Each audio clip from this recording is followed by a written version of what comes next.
Halo guys, selamat datang di channel Beberin Film. Kali ini kita akan membeberkan film yang berasal dari Thailand, bergenre horor komedi dengan judul The I-10. Film ini dirilis tahun 2005 dan menceritakan bagaimana cara melihat hantu menurut buku tradisional Thailand. Sebelum lanjut, silakan klik like, subscribe, dan share ya guys, supaya admin semakin semangat untuk beberin film-film seru yang lain. Oke, lanjut. Film ini diawali dengan ritual kuno oleh para biksu yang berusaha menyembuhkan seorang wanita yang kerasukan roh jahat dengan cara mengelilinginya dengan tali dan ucapan doa. Roh jahat ini memiliki lidah yang panjang dan menjilat para biksu yang mengelilinginya. Ada yang mau dijilat? Adalah 4 orang muda-mudi datang dari Hong Kong hendak mengunjungi temannya Chong Quai di Thailand. Diperankan oleh Chen Polin sebagai Teddy, Ket Yeong sebagai Mei, sepupu Teddy, Chris Gu sebagai Ko Fei, si cantik Isabella Leong sebagai April, kekasih Ko Fei, dan Ray McDonald sebagai Chong Quai, teman keempat muda-mudi tadi. Dalam perjalanan ke rumah Chong Quai, di depan mereka terjadi insiden kecelakaan yang menyebabkan seorang gadis tewas di tempat. Teddy pun sempat merekam jenazah si korban yang sedang ditangani oleh petugas. Bis yang mereka tumpangi berhenti karena ada penumpang baru yang akan naik, yaitu 2 orang anak kecil dan seorang gadis desa. Teddy merekam gadis itu dengan handycamnya tanpa disadari si gadis. Setiba di rumah Chong Quai, malamnya mereka masing-masing bercerita tentang kisah hantu yang mereka tahu dan saling bergantian. Diawali dengan kisah seram paman Teddy yang memiliki kios koran. Dilanjutkan dengan kisah seram saudari dari saudara temannya Ko Fei yang melihat sekumpulan hantu tentara Jepang. Kemudian Mei bercerita tentang orang yang tewas karena tersedak makanan. Sementara itu, Chong Quai memiliki buku tentang 10 cara melihat hantu yang dia dapat dari sebuah toko misterius.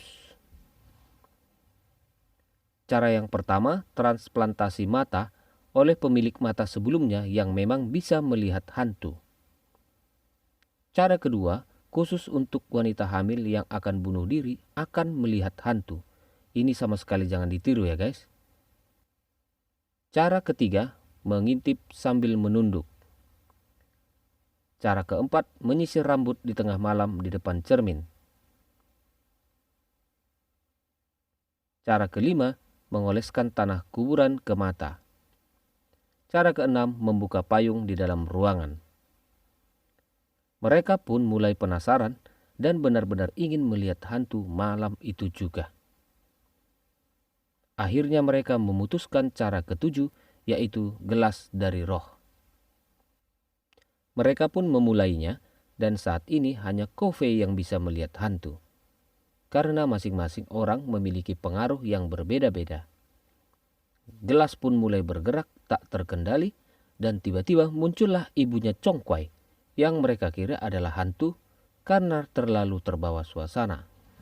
Cara ke-8, menjaga makan tengah malam. Mereka masih saja penasaran dan ingin melihat hantu yang sungguhan. Dengan menggunakan mangkuk dan sumpit, mereka memukul-mukul mangkuk itu dengan sumpit sampai hantu kelaparan datang untuk menyantap hidangan yang mereka siapkan. Teddy pun mulai melihat hantu yang pertama muncul. Tetapi yang lain masih saja belum melihat apa-apa. Dan Teddy pun sampai menangis karena hantu tepat di depan matanya. Tetapi tetap saja yang lain tidak melihat apa-apa. "Aku melihat mereka," kata Teddy. Mangkuk pun semakin kencang mereka pukul. Hantu lain datang lagi dan lagi. Saat ini, April akhirnya bisa melihat hantu kelaparan itu dan karena panik sampai memukul-mukul kepala Ko Fei kekasihnya dengan sumpit. Sekarang Ko Fei pun bisa melihat hantu dan teriak. Karena saking takutnya, Teddy memukul mangkuk terlalu keras dan pecah. Semua hantu menatap Teddy. Pukulan sumpit makin keras dan cepat. Dan pecah lagi. Lagi-lagi Teddy dipelototin itu hantu-hantu kelaparan. Suasana pun jadi hening sejenak. Teddy gak habis akal. Dia memukul-mukul sumpit di antara gigi atas dan gigi bawahnya berulang-ulang. Anehnya May, sepupunya Teddy, tidak melihat apapun sampai saat ini. Covey menunjuk ke kiri, tetapi May tidak melihat apapun selain melihat reaksi teman-teman yang ketakutan. Ciluk bah, April menjerit histeris karena hantu tepat di depan matanya. Mereka pun semakin banyak. Sekarang giliran Congkwai. Saat dia melihat ke atas karena ada tetesan air yang jatuh di kepalanya, hantu wanita yang sangat lapar ada di atas mereka. Dan mereka pun kabur. May tidak terima karena sampai saat ini dia tidak melihat hantu satupun. Dan bertanya pada Congkwai apa ada cara lain sampai May bisa melihat mereka. Cara ke-9, main peta umpet. Pemain yang bertugas mencari harus sambil membawa kucing hitam di tengah malam. Hal ini akan mendatangkan hantu, dan hantu akan menyembunyikan salah satu teman kita dari pandangan kita. Bila hal ini terjadi, kita harus melepas kucing hitam itu agar dia menuntun kita mencari teman yang hilang. Permainan pun dimulai. Satu persatu, May menemukan teman-temannya. Dimulai dari April, Congkwai, lalu Teddy. Tetapi Covey malah pipis sembarangan dan dia tidak tahu bahwa dia pipis di atas hantu anak-anak. Dan hal yang tak diinginkan pun terjadi. Karena marah, ayah dari hantu anak-anak tadi menghalangi Covey dari pandangan teman-temannya. Dan Covey hilang. Kucing hitam pun dilepaskan tetapi Covey tidak ditemukan. Bahkan si kucing hitam mati.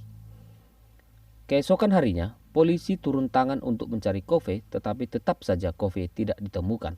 Mereka pun pulang ke rumah. Congkwai dan April, kekasih Covey, mulai stres. Dia mengangkat telepon seolah-olah itu dari Covey dan menjawabnya. May mencoba menghibur April dengan mengatakan bahwa mereka pasti menemukan Covey. Ibunya Congkwai yang adalah praktisi spiritual menasihati mereka agar pulang ke Hong Kong karena polisi tidak akan dapat menolong mereka dengan permasalahan ini. Tetapi April memutuskan cara kelima, yaitu mengoleskan tanah kuburan ke matanya. Bukannya bisa melihat, malah April kesakitan dan hampir terjebak di dunia roh.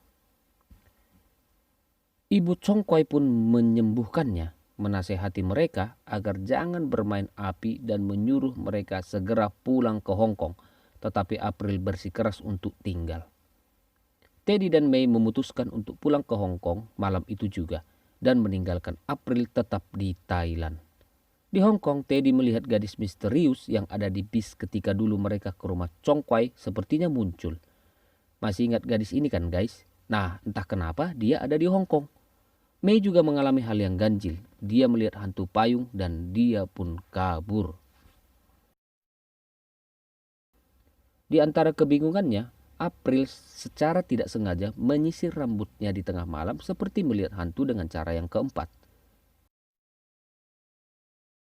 Di Hong Kong, May naik bus ingin pulang ke rumahnya. Dia tidak sengaja membuka payung di dalam bus. Dan alhasil dia pun melihat hantu yang menyamar menjadi bola. Hantu itu tidak berhenti mengikuti May dan bahkan mengejar-ngejarnya. Sambil memberanikan diri, May mencoba cara melihat hantu yang ketiga, yaitu mengintip sambil menunduk. May pun melihat hantu anak-anak. Kemudian May menelpon Teddy supaya datang ke rumahnya karena dia sangat ketakutan. Sambil menunggu Teddy datang dan masih ketakutan, tiba-tiba Congkwai dari Thailand menelpon May dan mengatakan bahwa April hilang. Di dalam lift menuju tempat tinggal May, Teddy diganggu oleh hantu-hantu penasaran. Dia pun melihat hantu bola yang diceritakan May tadi. Dia mencoba menghindari bola itu, tetapi malah menendangnya dan bola itu melayang.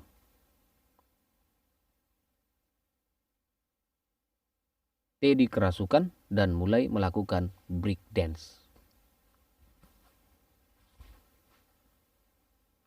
Di ujung gang, dua orang anak breakdance merasa ditantang oleh Teddy dan duel pun terjadi. Karena memang mereka tidak tahu bahwa Teddy sedang kerasukan. Duel berhenti ketika Teddy mulai memanjat dinding dan berdiri terbalik. Semua kabur.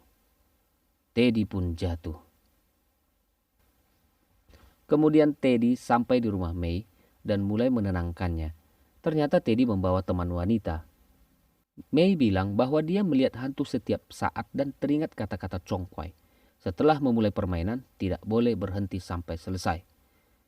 Lalu Teddy bertanya kepada May di mana gadis yang datang dengannya tadi. Tapi May bilang dia hanya melihat Teddy sendiri dan tidak melihat orang lain selain Teddy. Karena tiba-tiba hilang, Teddy pun mengingat-ingat gadis itu dan memutar ulang rekaman handycamnya ketika kejadian kecelakaan sewaktu di Thailand dulu.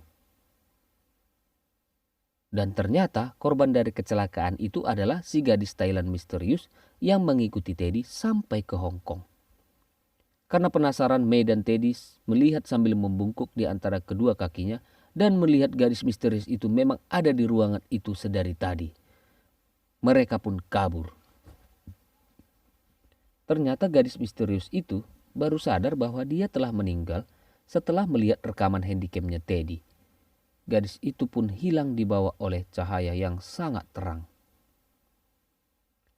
May dan Teddy memutuskan untuk menuntaskan masalah mereka dengan datang kembali ke Thailand ke rumah Chong Quai, dan mereka disambut oleh ibunya Chong Quai. Kemudian mereka menemui biksu tetapi tidak bersedia membantu mereka. May menjadi sangat sedih. Mau tidak mau akhirnya mereka memilih cara terakhir, yaitu batas akhir kematian.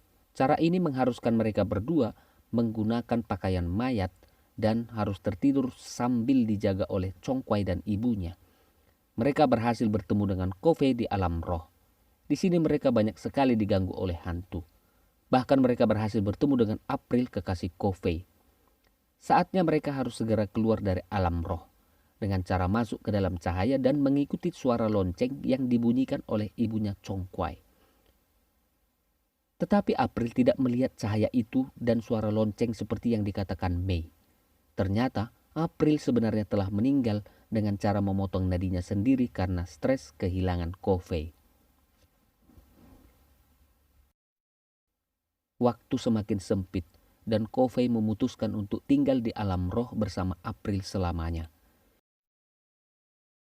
Teddy dan May masuk ke cahaya itu dan seketika itu Teddy dan May sampai di Hong Kong di lorong rumah tinggal May.